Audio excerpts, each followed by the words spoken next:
Hey guys, Staff Sarge back with the final Halloran mission. And as you can see with the MRBC rating, you remember that was F last time.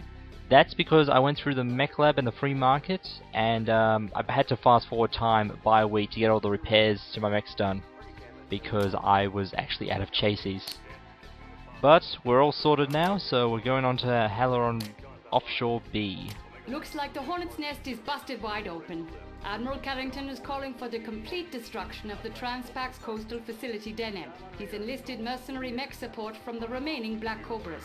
My best estimate is that they will be ready to strike in the next 2 weeks, a month at the outside. Transpax has made it clear we're their first choice unit and are offering double pay for harbor defense. Alright, so, I have to hire another mercenary to replace Rufus, Mr. HC Environs, I think that's how you say your name. You suggested Beowulf, so we got him. Because why not? I had some spare cash after selling off all those other mechs. So here's what we're running around with. The hot plate is the exact same. What else we got? The Stumpy, which is the other Chimera that we salvaged. This Chimera we salvaged last mission, rather. It's been refitted with... I've reduced the engine down to nothing for one simple reason.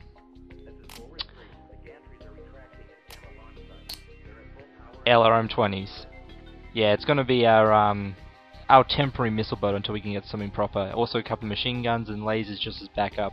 So that'll give us some nice long-range fire support during this mission. What else we got?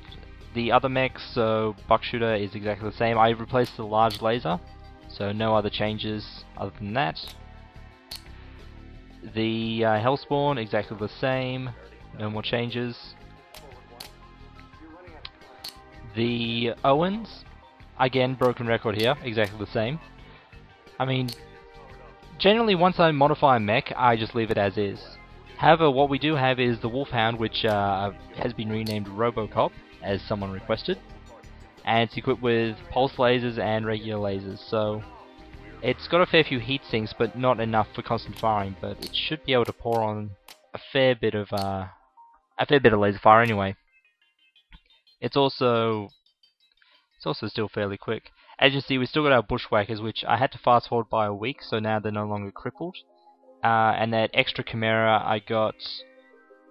So Stumpy is the one that we got in Operation 4 when it was the convoy. The one that's critical right now, that's the one that we got last mission. As you see, I've only got about 2 million in the bank, so I can't really afford to fast forward the time anymore. Because I need to pay off, it's about what is it, 1,200,000, that's about it. Transpax has begun a full evacuation of the facility until this matter is resolved.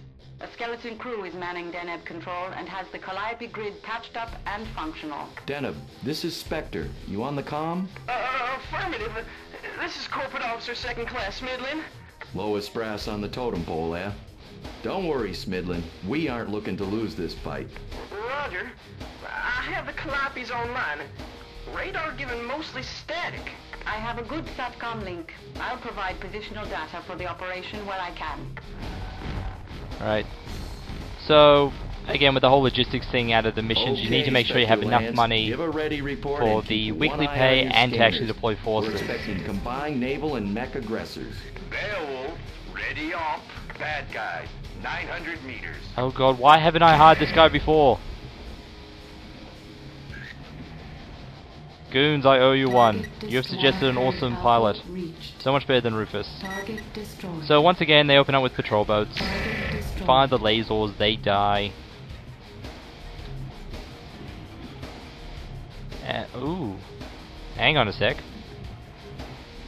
Yep, Hellhound's just become one of my favorite mechs. Remember a couple of videos ago I mentioned about the cockpit view, how it cut itself off because of the cockpit design. Hellhound doesn't appear to have that. And as you also just saw me test out there, when you do the camera views to the side, the arms will actually swivel out so you can shoot sideways. It's not quite as good as, I believe Mechwarrior 3 had an option where you could use mouse control. I never used this, but you could use mouse control to fine tune exactly where you were aiming. But I never used that. It's a pretty good system from what I've seen. Just try and snipe some of these missile boats. These main lasers. Yeah, large lasers are always good for sniping action. Hit scan weapons are always... What the hell? I have no idea if that means that if these guys have inferno missiles or something, because they keep setting me on fire. For some reason you need an introduction. Oh, that's an Argus. Dragonfly here. Just wanted to make sure I was flooding the right fly. I'm gonna make you pay for Lieutenant Dunman's lance. You're welcome to try. Spectre out. All units be advised. Militia, heavy choppers God. moving in from the east. It's not one thing, it's a dozen others. Harpy in here? Negative, Commander. Their dance card is full for now. Ooh. I will update if situation changes. So a bushwhacker with a an Doing this IFF jammer, without air which marks as support. a friendly. Maintain Not good that it air really watch. helps. Take out the designated target. Copy. Roger, Spectre. Roger, Spectre. Roger. And there goes the Cobras Argus. lost their bite. They've Your also- reputation had me expecting more. This isn't over. Colonel Burr has Alright, we lot got a of new mech friends. here, You the will pay. Uziel. Target destroyed. This was a new one from Mechwarrior 4 Mercs because it's one of the later designs that came out in BattleTech. So 3067, I think, which is about the time that this game takes place. So it's a fairly late mech design. 2 PPCs, 1 in each arm, and SRMs. It's very well armed, not too Roger, well Castle. armored, Still but it's a tangling with the good Cobras. extended combat mech. Same kind of thing as the Bushwhacker. Now, one thing you'll actually notice is that, see the way I'm generally dancing around these mechs? Like, I could get into point blank range and just unload in his face. But here's the thing, like, if you have a look right there when that mech went down, and you'll see it again when this Bushwhacker goes down, for some reason in Mechwarrior 4 Mercs, I should have actually kept an eye on him. In Mechwarrior 4, for some reason they decided to modify the system engine to probably just to show it off how fancy it is, by making the mechs explode when they go down. And that makes sense if you get a critical reaction, if you what they call stack polling. That's when the fusion reactor goes critical and the entire thing goes up. Or if you blow up the ammunition hoppers. That was close enough. But in Mechwarrior 4, what they had was every single mech you destroy goes up in this fancy explosion. And if you're right up next to them when that happens, you take an insane amount of damage. So that's why you need to keep your spacing. It was better, again, better in Mechwarrior 3, where Transpax could have saved themselves a mint in evacuation fees if they'd had more faith in us. I'm sure I said Mechwarrior 3 would need to be either an ammunition explosion or the reactor going up for an actual explosion. Excellent work, Commander. MERCnet is already buzzing with the news of taking down the Black Cobras. It seems someone leaked a battle ROM of the conflict. The Admiral has been relieved of command, and his replacement has negotiated a truce with Transpax. I think he's afraid we'd start mounting counter-strikes. That clears up the missions here on Halloran. Consult your star system overview to plot our next move. Alright, so that's Halloran finished. As Castle has pointed out. More starter points, more nobility. Bulldog's Hellspawn took a fair bit of damage, but otherwise everyone's okay. Got to salvage an Argus and some Uziels, which means that we are very well stocked for mech chases. And a single PPC. So there you go, that's the end of Halloran. Which means that we're going to need to move out. Now, the two options we got at the moment are Solaris for the arena fights, but they've only got Jungle Light. So we're going to actually leave that for now and head over to Eton.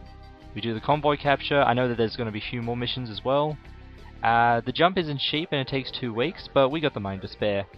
And because it's a 2-week jump, it means that any repairs we need to do, which it appears I can't actually afford. Man, Uziels are expensive. Alright, I'm going to need to sell off some stuff in the free market and start the repairs. But what will end up happening is, because it's a 2-week trip, any mechs that I've told to do the repairing, by the time we get there, they'll be fully operational, which is always shiny. So, no, because we're doing that anyway. So there you go, that's the first planet done, as I've said umpteen times. After this, I don't know, Eton isn't too difficult. There's a couple of missions. It ramps up extremely quickly. So the first one will be a walk in the park. Then after that, they get a bit tricky. But again, more money, more salvage, and hopefully by the time of the next video, I'll be able to show off some of the better weapons and even some of the better mech chases. So, I'll see you guys around for number 7 from the lovely little planet of Eton. Operation 6 brings us today's mech of the mission, the Defiance Industries UZL-2S Uzil, a recent 50-ton combat mech designed to engage any threat that comes at it.